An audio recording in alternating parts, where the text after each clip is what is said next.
마태복음 9장 18절에서 26절입니다. 마태복음 9장 18절에서 26절.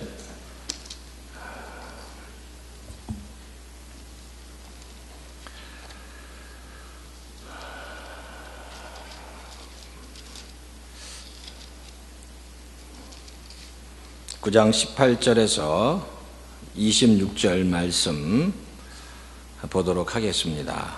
자, 다시였죠? 한 절씩 보겠습니다. 예수께서 이 말씀을 하실 때 지도자 한 사람이 와서 예수께 무릎을 꿇고 말하였다. 내 딸이 방금 죽었습니다. 그러나 오셔서 그 아이에게 손을 얹어 주십시오. 그러면 살아날 것입니다. 예수께서 일어나서 그를 따라가셨고 제자들도 뒤따라갔다. 그런데 12해 동안 혈류증으로 앓는 여자가 뒤에서 예수께서 다가와서 예수의 옷술에 손을 대었다. 그 여자는 속으로 말하기를 내가 그의 옷에 손을 대기만 하여도 나을 텐데 쓸 것이다. 예수께서 돌아서서 그 여자를 보시고 말씀하셨다. 기운을 내어라. 딸아, 내 믿음이 너를 구원하였다. 바로 그때 그 여자가 나았다.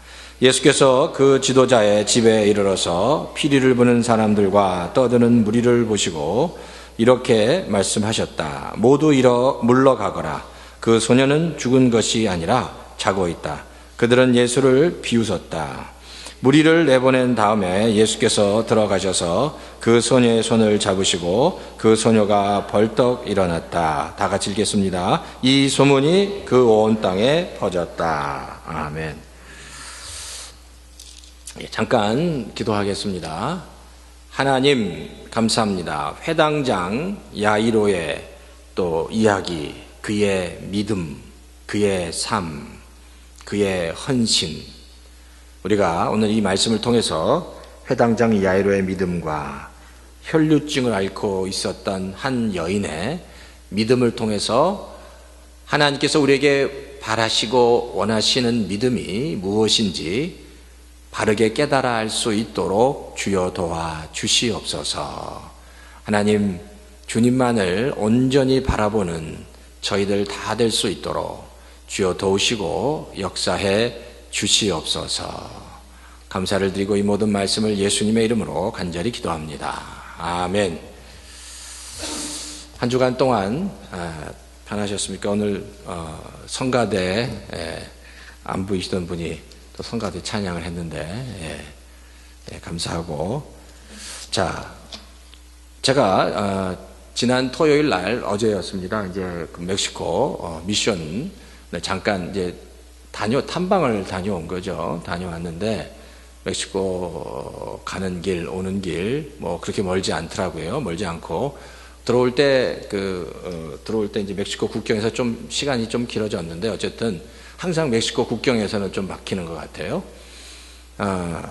어쨌든 제가 이번에 멕시코를 먼저 멕시코 선교 현장을 탐방한 이유는 저희 성도님들도 하루 정도, 뭐 하루나 1박 정도 그렇게 한번 멕시코에 이렇게 좀 가서 선교지에서 정말 우리가 받은 축복을 좀 나누는 기회가 있으면 좋겠다. 이제 이런 생각을 가졌습니다. 그래서 우리 유스들 그리고 또 우리 집사님들, 또 여자 집사님들도 하루 정도 이렇게 시간을 내서 아이들과 같이 가서 좀 그 현지 교회도 돕고 정말 좀 그런 마음을 가지고 좀 했으면 좋겠어요. 그러니까 1년에 뭐 몇 번만, 뭐 1년에 2번 정도만이라도 몇 번만이라도 같이 해서 나에게 주신 그 은혜를 이렇게 좀 같이 이렇게 나눴으면 하는 이제 그 바람이 있고요.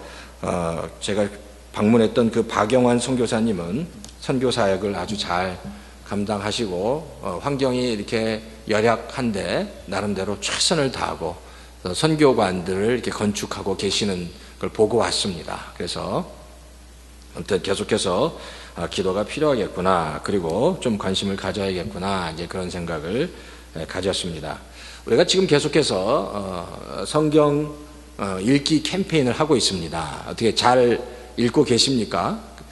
성경을 매일마다 한 5장 정도씩 읽는 것이 이렇게 쉽지는 않은 일이지만 이럴 때 한번 읽어보자 이렇게 결심하고 읽으면 성경 신약을 한번 읽으실 수 있을 겁니다. 그러니까 한번 이참에 한번 성경을 읽는 겁니다. 왜냐하면 성경을 읽어야 하나님이 어떤 분이신지를 우리가 다시 한번 읽을 수 있기 때문입니다. 그리고 이 성경 읽기 캠페인을 하는 가장 큰 이유 중에 하나는 이제 그리고 이렇게 캠페인을 위해서 이제 강의를 하는 이유는 성경이 이렇게 좀 퍼즐처럼 마저 일단 들어가야 성경의 흐름이 내 머릿속에 들어가야 성경이 말씀하시고자 하는 그 의미들을 더 깊이 깨달을 수 있기 때문입니다. 그래야 이제 깨달아지면 그 말씀이 내 심령 속에 더 어떤 양약이 되는 겁니다. 말씀이 지식으로 남는 게 아니라 내 이 영혼의 이 심령의 그 양약이 될 수 있도록 성경을 읽는 겁니다. 그러니까 하나님은 자꾸만 그렇게 기도해야 합니다. 하나님, 지식으로 내 머리에 쌓이는 게 아니라 어떻게 하라고요? 하나님 이 가슴에 이 양약이 되게 해 주십시오라고 기도하셔야 됩니다. 아시겠습니까? 예. 한번 아멘 한번 하시면 좋을 것 같아요. 예. 그렇게 열심히 읽으시겠습니까? 예. 지금 그리고 열심히 읽고 계시는 분들이 많이 있습니다. 예. 열심히 같이 읽으면 좋겠습니다. 예. 날씨가 더워져서 그런지 다들 이렇게 좀 저를 한번 쳐다보시죠. 저를 한번 쳐다보십시오. 예. 고기를 다 드시고 저를 한번 보십시오. 예. 이 에어컨도 좀 켜야 될 것 같은데요. 이 에어컨도 좀 켜주시고 전사님. 예. 저도 여기가 굉장히 덥습니다. 제가 여기 굉장히 덥고요. 오케이.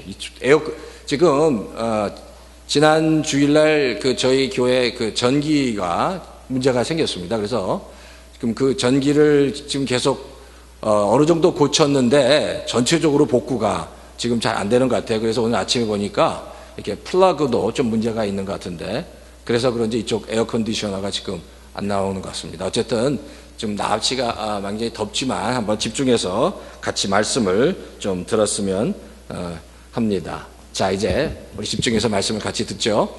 자, 오늘 이 마태복음 그리고 사복음서 중에서 마태복음과 마가복음, 누가복음은 예수님께서 어디에서 사역하신 것을 기록하셨습니까? 생각 아시겠어요? 예수님께서 어디에서 사역한 것을 기록했냐면 갈릴리 지역에서 사역하신 것을 기록했습니다. 이 공간복음서, 3가지 복음서, 이 공간복음서의 특징이 그렇습니다. 예수님께서 갈릴리 지역에서 사역하신 것을 기록했다는 겁니다. 그래서 예수님께서 탄생하시고 예수님의 초기 사역, 예수님이 세례를 받으시고 또 40일 동안 금식하신 그 내용, 그리고 예수님께서 십자가에 달리신 내용 그 외에는 마태, 마가, 누가복음은 철저하게 갈릴리 지역에서 사용하신 것, 그러니까 이스라엘의 북부 지역입니다. 사마리아 바로 위쪽에 그 이스라엘의 북부 지역에서 사역하신 그 내용을 기록하고 있습니다. 자, 그런데 제가 이제 오늘 또 이 마태복음 9장에 나오는 이 야이로 이야기를 드리는 이유 중에 하나는 우리가 지금 마태복음을 읽어가고 있기 때문에 제가 이제 거기에 맞춰서 같이 좀 말씀을 이게 좀 전해드리면서 이 성경에 대해서 좀 흐름에 대해서 말씀을 드리려고 하는 겁니다. 근데 지금 제가 계속 말씀을 드리는 것은 이 마태복음은 누구를 위해서, 누구를 타겟으로 기록되어 있냐 하면 유대인들을 위해서 기록하고 있다는 겁니다.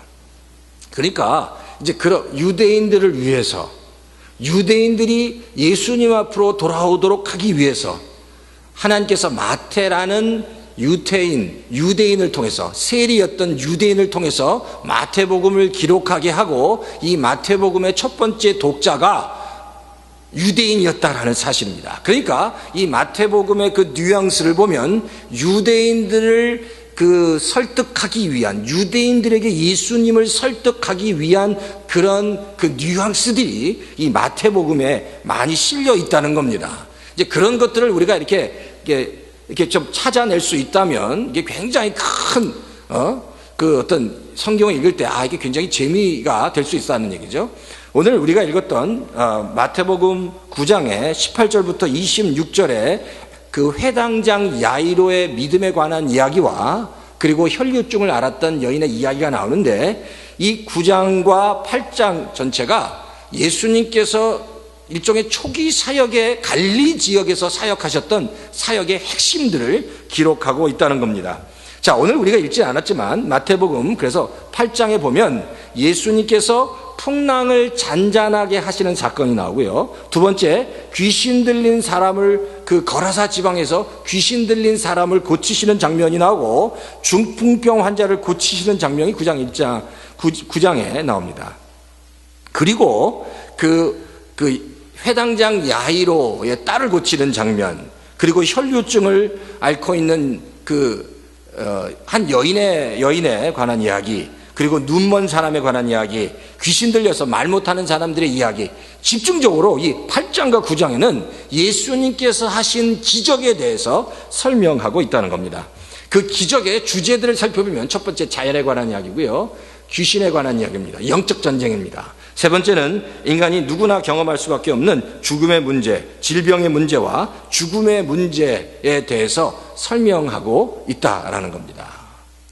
자, 그러니까 사실 마태복음 8장과 9장은 예수님께서 하신 그 기적들, 그 사역들을 집중적으로 지금 설명하고 있다라는 겁니다. 그러면서 이 마태복음 8장, 9장을 보면, 자, 그래요? 예수님께서 자연의 그 갈릴리 바다에서 엄청나게 몰아치는 그 바람을 잠재우시는 예수님을 통해서 인간이 얼마나 나약한지, 그리고 그 자연을 잠재우시는 하나님의 그 권능이 얼마나 강한지를 이 독자들에게 지금 보여주고 있다는 겁니다. 두 번째로, 귀신 들린 사람, 거라사 지방에 그 군대 귀신 들린 이제 그 귀신을 쫓아내는 그 사건을 통해서 인생의 모든 어떤 부분들, 인생의 또 모든 부분들이 영적 전쟁과 연관되어 있다는 겁니다. 다 영적 전쟁이 있는 겁니다. 우리가 이 땅을 살아가면서 그냥 아무것도 없는 것 같지만 치열한 영적 전투를 우리는 경험하고 살아가는 겁니다. 여기 귀신 들린 거라사 지방에서 이 귀신 들린 이 사건은 그 영적 전쟁이 티피컬하게 완전히 이렇게 딱 드러난 사건이지만, 보이지 않는 영적인 전쟁들이 우리에게 있다라는 것을 예수님께서 우리에게 말씀해주고 있다는 겁니다. 그리고 이제 중풍병자의 문제, 그리고 오늘 우리가 읽었던 혈류증을 앓은 여인의 문제, 그리고 회당장 야이로에 관한 문제, 이 사건들을 지금 마태는 하나씩 아주 조목조목 설명하고 있다는 겁니다. 이제 그 중에서 오늘 이 회당장 야이로와 혈류증을 앓고 있는 한 여인의 이야기를 같이 하려고 합니다. 사실 오늘 이 마태복음 9장 18절부터 26절까지는요, 이 두 가지 얘기가 이렇게 믹스가 되어 있습니다. 그래서 이걸 하나씩 띄어내는 게 어렵습니다. 그래서 이 회당장 야이로의 이야기, 회당장 야이로의 믿음, 그리고 혈류증을 앓고 있는 한 여인의 믿음의 이야기를 같이 우리가 좀 살펴볼 필요가 있다는 거. 도대체 그들의 그 믿음이 뭔지 다시 살펴볼 필요가 있다라는 겁니다. 근데 오늘 18절에 보면 본문은 이렇게 얘기해요. 지도자 한 사람이 예수 앞에 나왔다라고 얘기합니다. 자, 근데 여기서 자 보세요. 이 지도자 한 사람이 나왔다고 했는데 이 지도자가 누구냐라는 거예요. 이 지금 마태복음 9장 18절의 병행꾼은 누가복음에 보면 분명하게 이 지도자가 바로 회당장 야이로라고 설명하고 있습니다. 자, 그런데 희한한 건 마태는 이 사람이 회당장 야이로라는 이야기를 하지 않고 그냥 지도자라고만 표현하고 있다라는 겁니다. 자, 뭔가 숨은 뜻이 있겠죠. 정작 유대인 마태가 회당장이라면 그 유대인 중에도 골수에 속합니다. 그러니까 유대교의 목사와 같은 프리스트, 제사장이죠. 제사장 같은. 그런데 그 회당장 야이로의 이야기를 그냥 한 지도자라고 표현하고 있다라는 겁니다.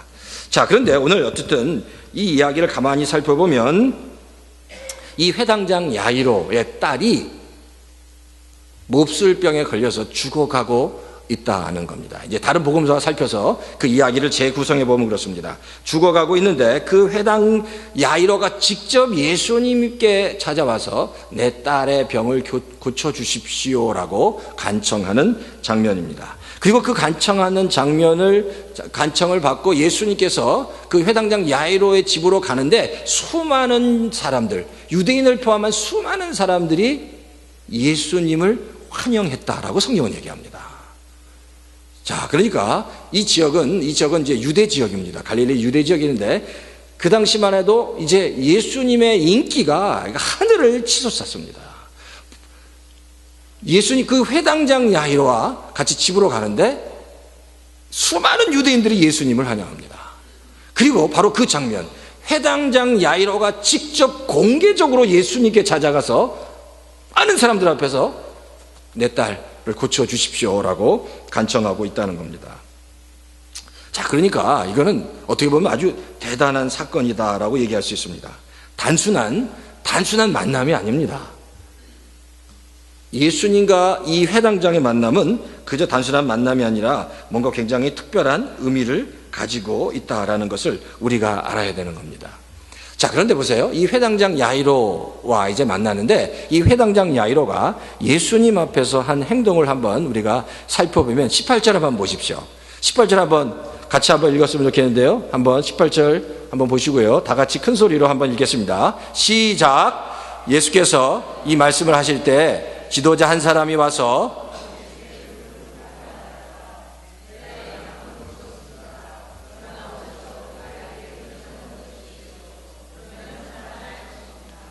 여기서 회당장 야이로 그 지도자, 유대의 지도자 회당장 야이로가 예수님께 와서 무릎을 꿇었다라고 성경이 표현하고 있습니다. 근데 여기서 말하는 무릎을 꿇었다라는 것은 그냥 무릎을 꿇었다라는 그냥 그 외형적인 표현이 아니라 첫 번째, 예수님을 향한 겸손의 표현인 동시에 두 번째, 내가 당신의 제자가 되겠습니다라는 제자담의 표현이다라는 겁니다. 내가 당신의 제자가 되겠다는 그런 표현입니다. 자, 그러니까 이 사건은 앞으로 수많은 유대인들이 예수님께로 올 것이라는 굉장히 중요한 사인을 암시하고 있는 겁니다. 예수님께서 사역을 하시는데 이 수많은 유대인들이 이제 앞으로 예수님께 올 것이다. 왜냐하면 회당장이 그냥 유대인이 아니라 회당장이 예수님께 온 겁니다. 그러니까 그 회당장이 예수님께 왔다는 그 회당에는 모든 유대인들도 그 사건이 굉장히 사건을 깨닫게 될 것이고, 그러니까 수많은 갈릴리 지역에 있는 수많은 유대인들이 예수님을 믿기 시작했다라는 그런 암시, 그런 사인이 바로 이 회당장 야이로의 사건이다라는 겁니다. 자, 이렇게 지금 회당장이 예수님께 공개적으로 내 딸이 지금 이렇게 곧 죽게 됐습니다. 고쳐주십시오라고 앞으로 나왔을 때 예수님께서 그 회당장과 더불어 그 회당장의 집으로 가고 있는 장면이 지금 마태복음 9장 18절에 나옵니다. 근데 여기서 보면 내 딸이 방금 죽었습니다라고 표현하고 있는데 다른 누가복음에 보면 내 딸이 지금 굉장히 위독합니다 이런 표현이에요. 근데 이거는 이제 결과론적으로 이제 나중에 가고 있다가 그 딸이 죽거든요. 그 이야기를 좀 결론적으로 표현해서 내 딸이 죽었습니다라고 이제 이렇게 표현할 뿐입니다. 그러니까 지금 회당장은 자기 딸이 위독한 상황에서 예수님을 모시고 자기 집으로 가고 있는데 가고 있다가 누구를 만나냐면 그 가는 도중에 오늘 또 다른 인물, 혈루증을 앓고 있는 여인을 그 과정에 만나게 된다는 겁니다. 그러니까 오늘 혈루증을 앓고 있는 여인과 회당장 이야기가 같이 이렇게 연결되어 있다는 겁니다. 그래서 이 두 사람의 그 믿음을 한번 이렇게 살펴보고 오늘 말씀을 좀 묵상하려고 하는데, 자, 그러면 갑자기 이 혈루증을 앓고 있는 여인이 갑자기 툭 튀어나온 겁니다. 회당장 집으로 가다가. 그러면 도대체 이 혈루증을 앓고 있는 이 여인은 어떤 여인이냐라는 거예요. 이 마태는 이 여인에 대해서도 이렇게 자세하게 설명하고 있지 않습니다. 그러나 다른 마가복음과 누가복음을 살펴보면 이 혈루증을 앓았던 이 여인은 굉장히 심각한 병을 앓고 있었다라는 사실을 우리가 알 수 있습니다. 먼저 이 여인이 갖고 있는 병을 좀 살펴보면요, 이 혈류증이다라는 것은 부인병에 속하는데요, 레위기 15장에 보면 유출병이라고 분명히 설명하고 있어요. 근데 이런 유출병 환자는요, 그 유출병 환자가 앉은 자리나 누운 자리는 다 부정한 자리가 됩니다. 그리고 이 유출병 환자가 사람을 만지면 그 사람은 부정한 사람이 됩니다. 그래서 옷을 만졌다면 옷을 빨래해야 되고요, 몸을 만졌다면 목욕을 해야 했습니다. 그러니까 이 유출병 환자가 만진 모든 것들은 아주 부정한 것이었다라는 겁니다. 그렇기 때문에 율법은 절대 유출병 환자들은 아무도 만지지 못하도록 금하고 있다는 거예요. 근데 이 여인은 분명히 그걸 자기가 알고 있었을 겁니다. 그리고 성경을 보면 이 여자에 대해서 뭐 이름이 나와 있는 것도 아니고요, 그리고 이 여인은 그렇지만 수없이 많은 의사를 찾아가서 자기의 병을 고쳐달라고 했는데 어떤 의사도 이 여인의 병을 고치지 못했다고 성경은 얘기합니다. 그래서 돈을 다 소비했다고, 가지고 있는 돈을 다 소비했다고 얘기합니다. 근데 그 여인의 병이 고쳐지지 않은 겁니다. 마지막 이 여인이 가진 소문이 바로 그 믿음이, 소망이 바로 예수님의 소문을 듣고, 내가 예수님을 만나면 예수님은 나의 이 병을 고쳐주실 것이다 라는 믿음을 가지고 있었다라고 성경은 설명하고 있습니다. 자, 그런데 이제 이 여자가 가지고 있는 두 가지 딜레마가 있습니다. 첫 번째는 자신은 다른 사람을 만지면 안 된다는, 율법에서 금하고 있는 유출병 환자라는 사실. 근데 또 다른 면은, 그렇지만 내가 예수님을 만지기만 하면 내 병이 고쳐질 것이다 라는 그 믿음, 두 가지가 이 여인에게 굉장한 갈등이었을 것이다 라는 겁니다. 그런데 그 소망을 가지고 있는데 예수님이 지금 야이로의 딸, 야이로 회당장이 집으로 가고 있는데 바로 그 여인과 맞닥뜨려졌다라는 겁니다.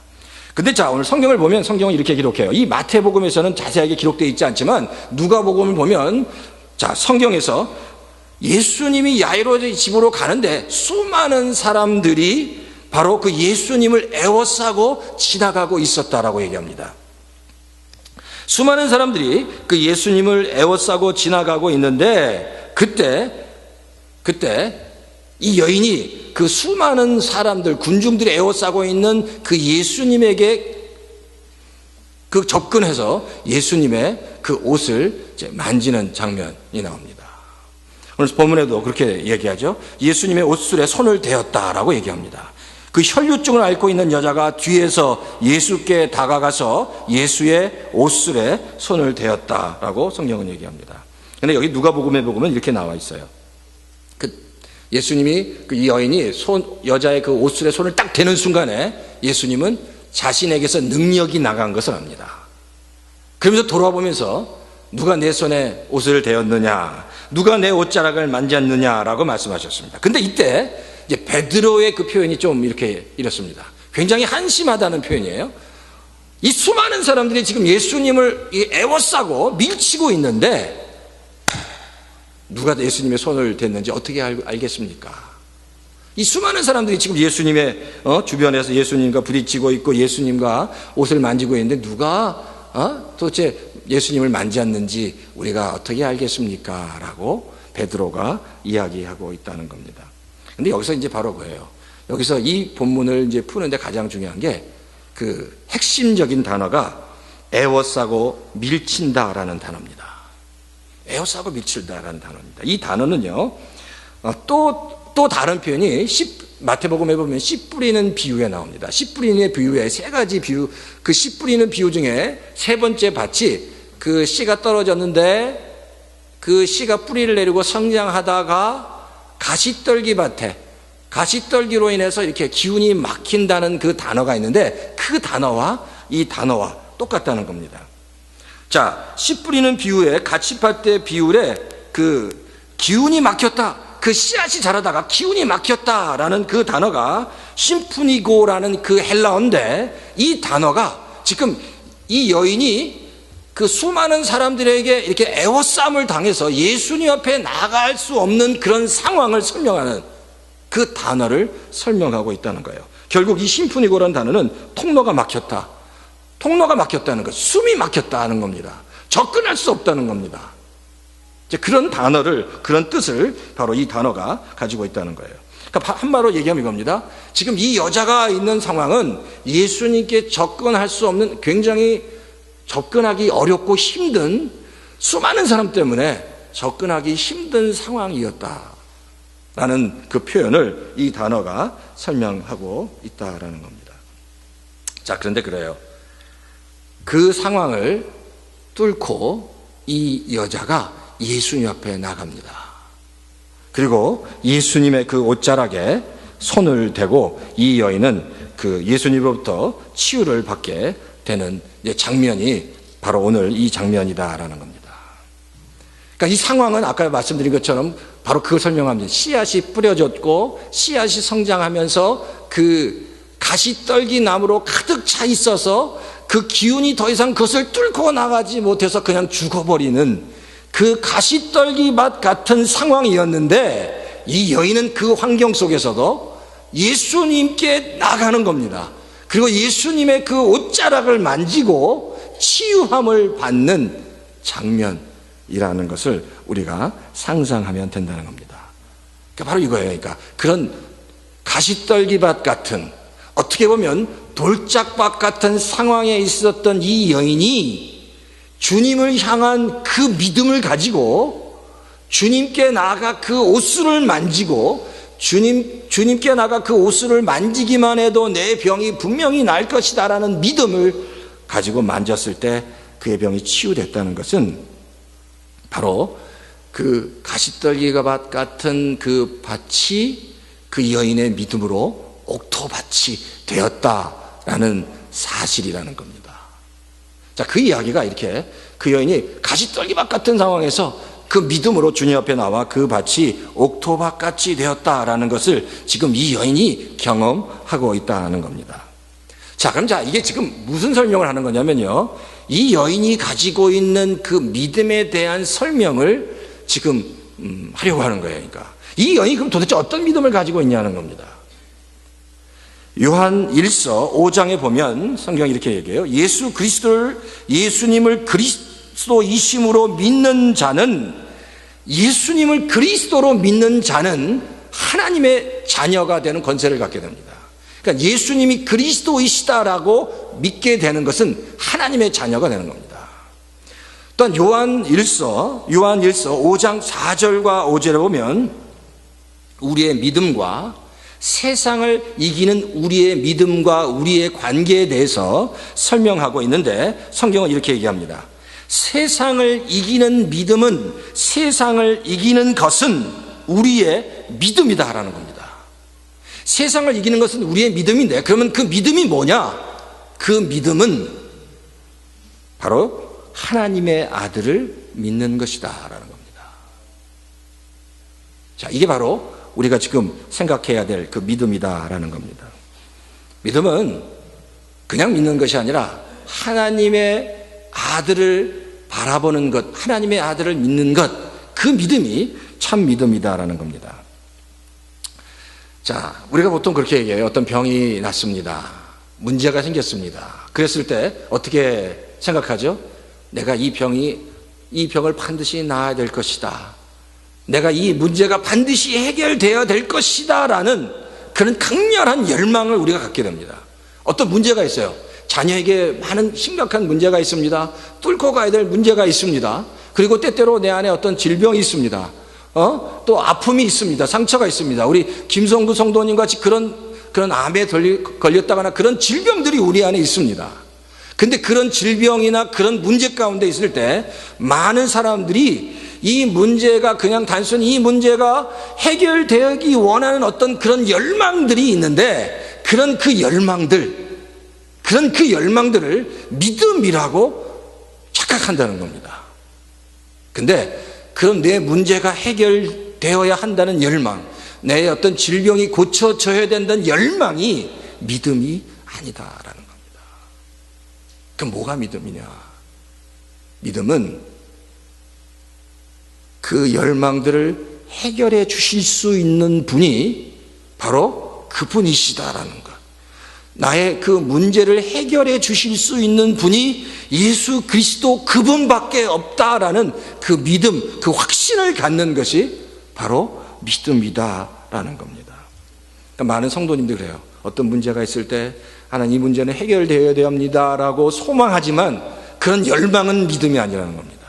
그 문제를 해결해 주실 수 있는 분이 그리스도이시다, 예수 그리스도이시다라는 확신을 내가 갖는 것, 그리고 그 예수 그리스도를 바라보는 것, 그 예수 그리스도가 생명의 근원이고 문제의 해결자시고 나의 기도의 대상이시다라는 분명한 믿음을, 확신을 갖는 것, 그게 바로 믿음이다라는 겁니다.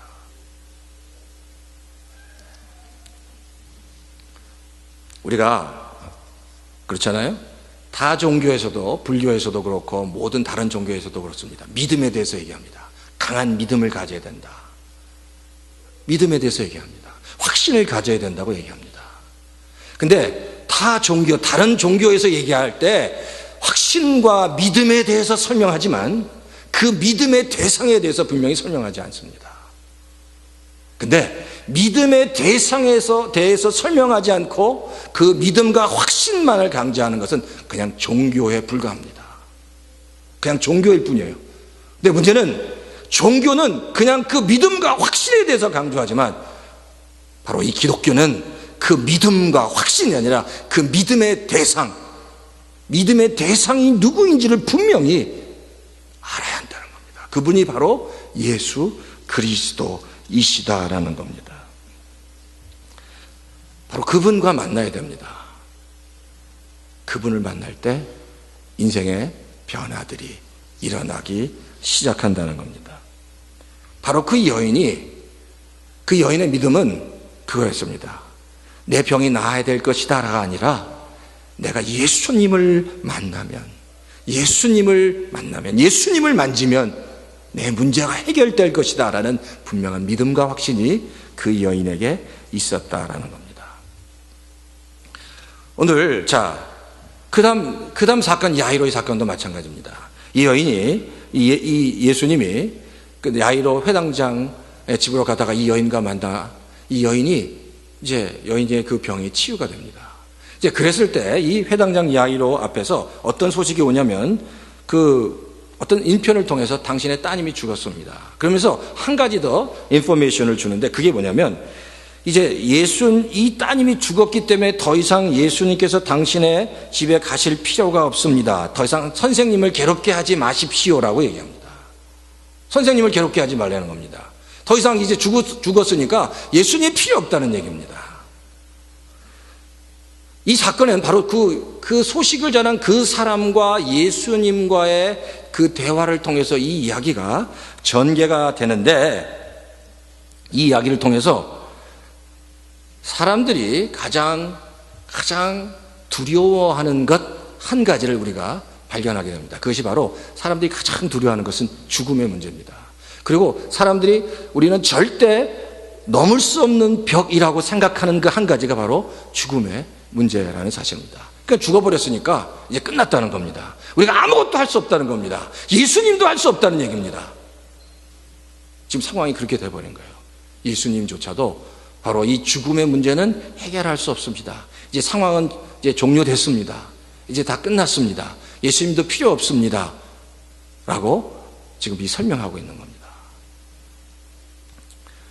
근데 히브리서 9장 27절에 성경은 이렇게 얘기합니다. 사람이 한 번 죽는 것은 정해진 것이요 그 후에는 심판이 있다라고 얘기합니다.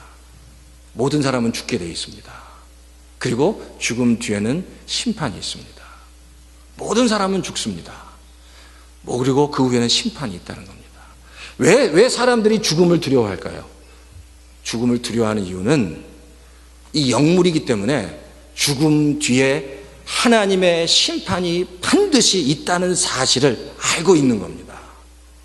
그러니까 이 막연하지만 죽음 뒤에는 하나님의 심판이 있다는 것을 알기 때문에 두려워하는 겁니다. 그리고 이 죽음은 절대 내가 극복할 수 없는 문제라는 것을 알고 있는 겁니다. 그게 모든 사람들이 가지고 있는 죽음에 대한 두려움이다라는 겁니다. 근데 이 장면에서 예수님께서 이 회당장과 그 주위에 있는 사람들에게 얘기합니다. 두려워하지 말라는 겁니다. 이 여자, 이 소녀는 죽은 것이 아니라 성경에 자고 있다라고 성경은 얘기합니다. 자, 그게 24절에 나와 있습니다. 예수님께서 이렇게 말씀하셨다. 모두 물러가거라.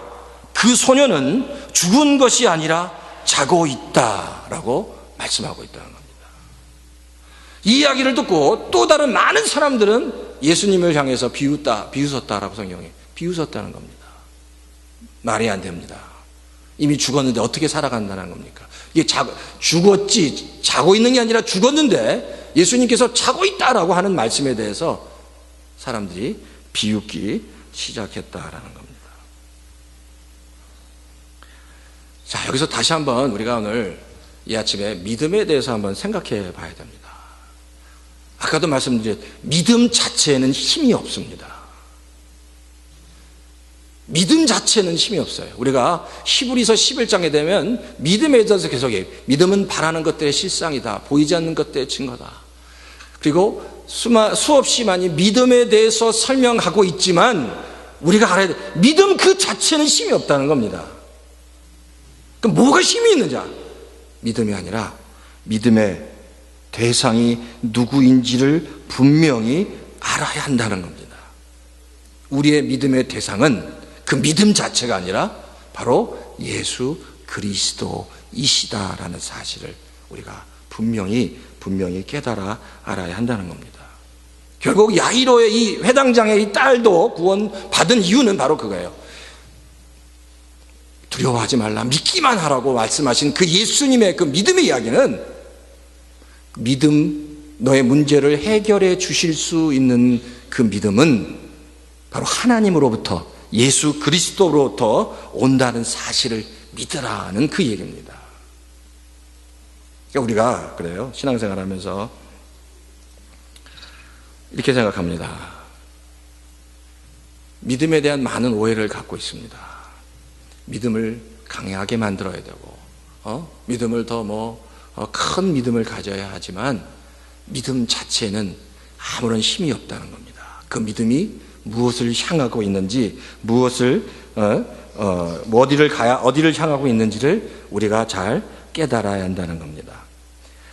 자, 그래서 히브리서를 한번 좀 찾아보시겠어요? 히브리서를 한번 찾아보고 히브리서를 통해서 하나님 말씀, 이제 마지막 오늘 말씀을 정리했으면 합니다.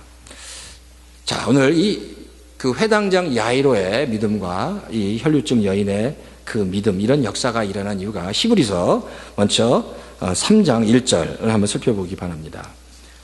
히브리서 3장 1절을 살펴보면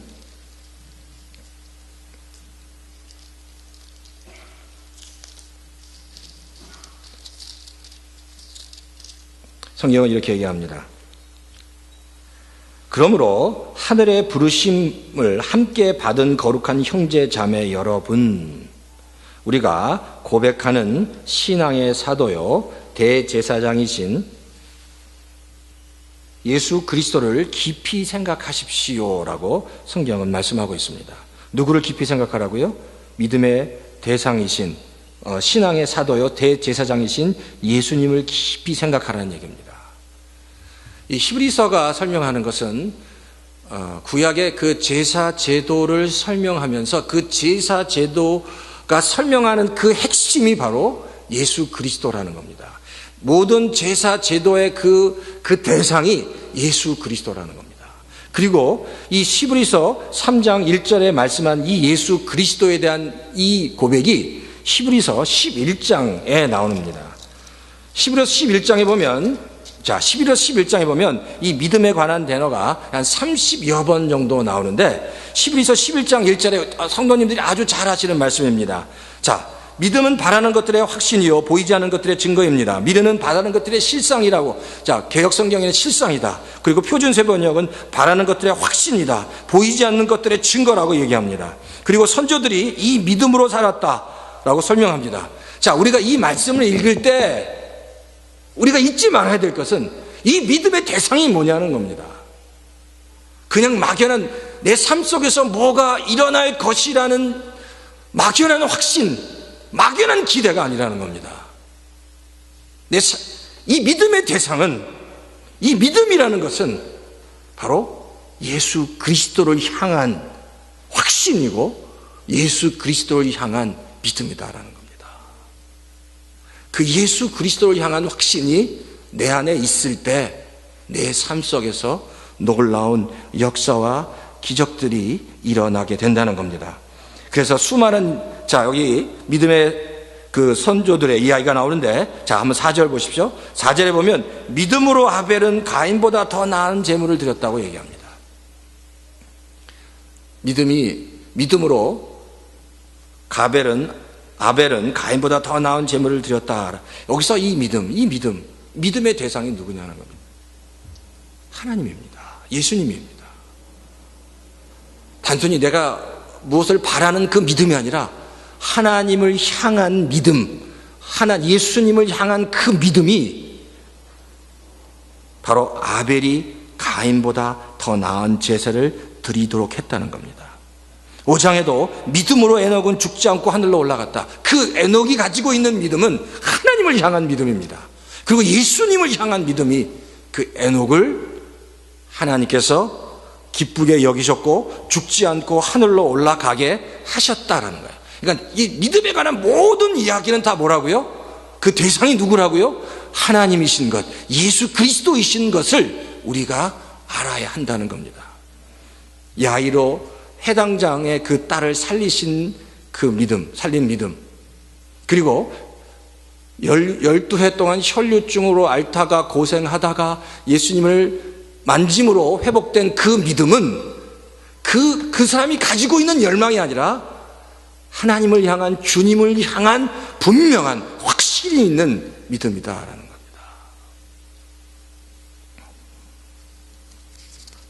그리고 히브리서 11장 6절에 그 믿음에 대해 설명하는데, 그 믿음이 없이는 하나님을 기쁘게 해드릴 수 없습니다. 하나님께 나아가는 사람은 하나님이 계시다는 것과 하나님을 자기를 찾는 사람에게 상 주시는 분이라는 것을 믿어야 한다고 얘기합니다.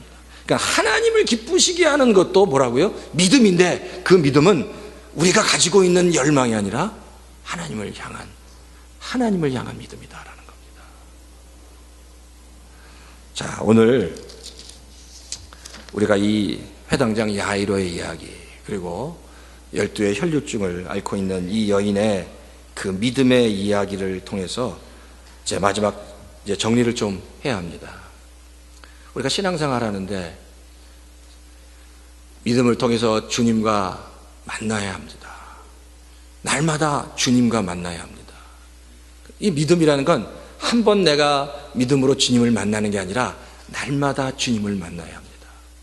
날마다 주님을 만나면 날마다 내 삶 속에서 내가 기대하지 못하는 놀라운 은혜와 역사들이 우리 삶 속에서 일어나는 겁니다.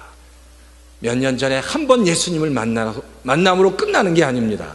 날마다 예수님을 직면하게 되면 그 예수님 앞에서 내 삶 속에서 놀라운 일들이 일어나는 겁니다. 그것이 막 대단한 기적들이 아니라도 순간순간 내 삶 속에서 내가 설명할 수 없는 기적들이 일어나는 겁니다. 예수님을 만나게 되면 그 예수님 앞에서 내가 가지고 있는 모든 자아가 다 깨지게 됩니다. 예수님을 만나면 다 녹아지게 됩니다. 예수님을 만나면 내 죄인들이, 내가 지은 죄들이 다 보여지기 시작합니다. 그 예수님을 만나면 내가 누구인지 깨달아지기 시작합니다. 녹아지기 시작합니다. 나의 부족한 것들이 다 깨달아지기 시작하는 겁니다. 그게 예수님을 만나는 삶, 성도 안에서 일어나는 역사이라는 겁니다. 혈류증을 앓고 있는 그 여인이 예수님을 만나서 그 병이 회복된 것 같이, 야이로의 딸이 죽었다가 다시 살아난 것 같이, 예수님을 만나고 단 수많은 일들이 일어난 것 같이 예수님을 만나는 사람에게는, 믿음으로 예수님을 만나는 사람에게는 하나님의 역사가 일어납니다. 단 성도들에게 바라는 것은 날마다 만나야 합니다. 날마다 만나야 합니다. 날마다 주님의 음성을 들어야 합니다.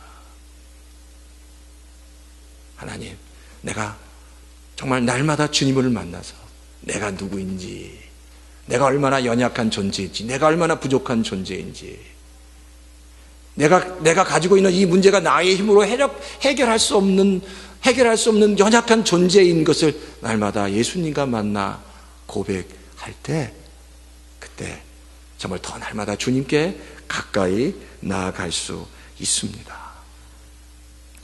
우리 얼바인 열개 성도 여러분, 정말 주님과 날마다 직면했으면 합니다. 오늘 성경을 읽으면서, 그리고 새벽마다 기도하면서 끊임없이 예수님을 만나 내가 누군지를, 그 예수님의 생명의 빛 가운데, 예수님의 그 생명의 빛 가운데 나라는 존재를 확인해야 합니다. 그리고 내 힘으로 절대 아무것도 할 수 없다는 것을 다시 고백해야 됩니다. 내가 얼마나 부족한지. 그러나 하나님께서 나를 붙잡아 세워주시면 모세처럼, 에녹처럼 하나님께서 나를 통해서 귀하고 놀라운 일들을 하실 것이다라는 기대, 하나님을 향한 기대, 주님을 향한 기대가 그 믿음을 통해서 분명히 표현되어야 합니다.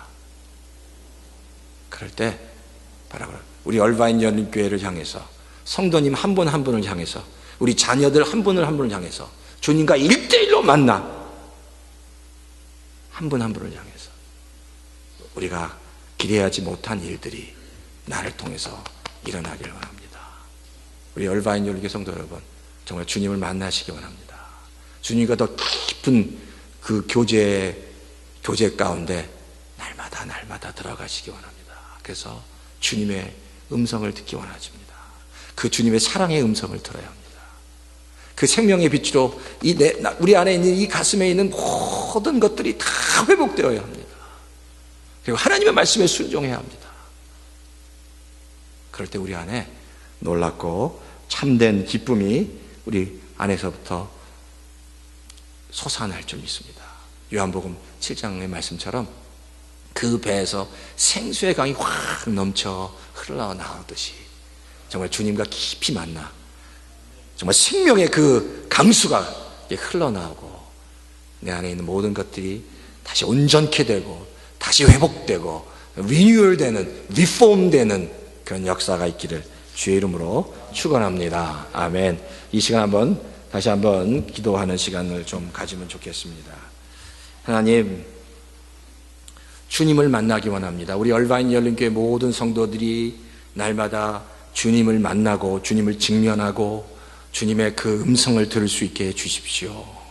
주님의 음성을 듣게 해주시고 주님을 직면하게 하시고 나의 연약함을 바라볼 수 있게 해주십시오. 내가 주님을 붙잡지 않으면 내가 아무것도 할 수 없습니다. 내가 주님의 음성대로 순종하지 않으면 내가 정말 답답하고 이겨나갈 수 없습니다. 주님께서 도와주셔야 하고 주님과 늘 동행해야 내가 살아갈 수 있습니다. 내 혼자의 힘으로는 아무것도 할 수 없습니다. 주님이 찾아와 주셔야 합니다. 만나 주셔야 합니다. 나와 함께 해 주셔야 합니다. 그럴 때 내가 살아갈 수 있습니다. 내 이 완악한 마음이 무너지게 하시고 이 죄악된 내 본성이 무너지게 하시고 이 안에 하나님의 생명의 빛이 들어가게 도와주시옵소서. 그 주님과의 만남을 통해서만 일어날 줄 믿습니다. 만나 주시고 내가 만나기 원합니다. 주님과 만나기 원합니다. 주님과 만나기 원합니다. 오늘도 만나기 원합니다. 오늘 만나기 원하고 주님의 그 음성을 듣기 원합니다. 주여 찾아와 주십시오. 성도들의 삶 가운데 들어가게 해 주십시오. 하나님 찾아가서 그들의 마음을 하나님 열어주시고 터치해 주시고 새롭게 하시고 회복시키시고 동행하시고 말씀하시고 삶의 방향을 보여주시고 손잡아 주시고 깨닫게 해주시고 주님이 나와 함께 하셔야 됩니다. 주님이 아니면, 주님이 함께 하시지 않으면 나는 아무것도 아닙니다 하고 마음속 깊은 곳에서 고백할 수 있도록 주님을 만나면 기적이 일어납니다. 내 삶 속에서 날마다 기적이 일어납니다. 내가 기대하지 못했던 놀라운 일들이 일어나는 줄 믿습니다. 내 지식으로, 내 경험으로 살아가지 않게 주님을 의지하며 나가기 바랍니다. 주님 붙잡아 주십시오. 정말 믿음으로 주님 옆에 나가기 원합니다. 이 완악한 저희들이 우리의 마음을 무너뜨려 주시고 정말 내 속 깊은 곳까지 찾아와 주셔서 만나 주시고 터치해 주시는 예수님을 경험할 수 있게 해주십시오. 주님, 만져주십시오. 만져주십시오. 역사해 주십시오. 주님을 찬양합니다. 주님을 찬양합니다. 주님을 찬양합니다. 주님을 찬양합니다.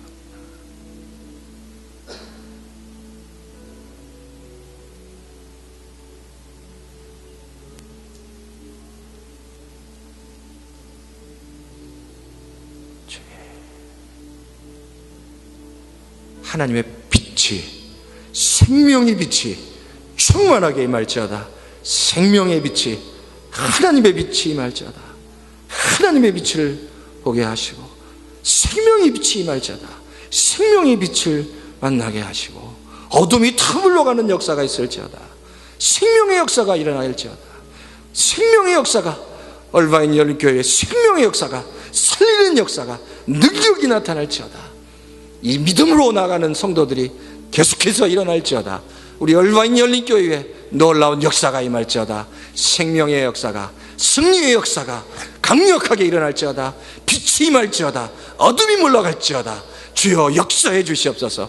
은혜로 채워 주시옵소서. 참된 믿음을 갖게, 참된 믿음을 가지고 하나님만 바라보고 살아가게 도와주시고, 내 경험을 의지하지 않고, 내 생각을 의지하지 않고 하나님만을 바라보고 그 생명의 빛을 바라보고 승리하며 나아갈 수 있도록 주여 도우시고 역사해 주시옵소서. 하나님의 생명의 빛이 충만하게 임할지어다. 모든 성도에게 임할지어다. 어둠이 물러갈지어다.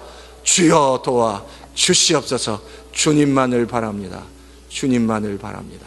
주님만을 바라며 지금은 예수 그리스도의 그 크신 은혜와 하나님 아버지의 극진하신 사랑하심과 성령님의 내주 감동 역사하심이 믿음으로 주님께 나아가, 믿음으로 하나님께 나아가 정말 하나님의 그 놀라운 일들을 기대하며 바라는 모든 성도들 머리 위에 참된 믿음으로 하나님께 나아가, 주님께 나아가 하나님께서 하실, 주님께서 하실 일을 바라보고 기대하는 모든 성도들 위해 하나님의 놀라운 생명의 역사가 있기를 바라고, 그 생명의 역사를 통해서 모든 어두움들이 물러가고 새로운 하나님의 생명의 힘으로 회복되기를 바라고 간구하고 믿음으로 나아가는 성도들 위해 이제로부터 영원히 함께 하시기를 축원하옵나이다. 아멘. 아멘.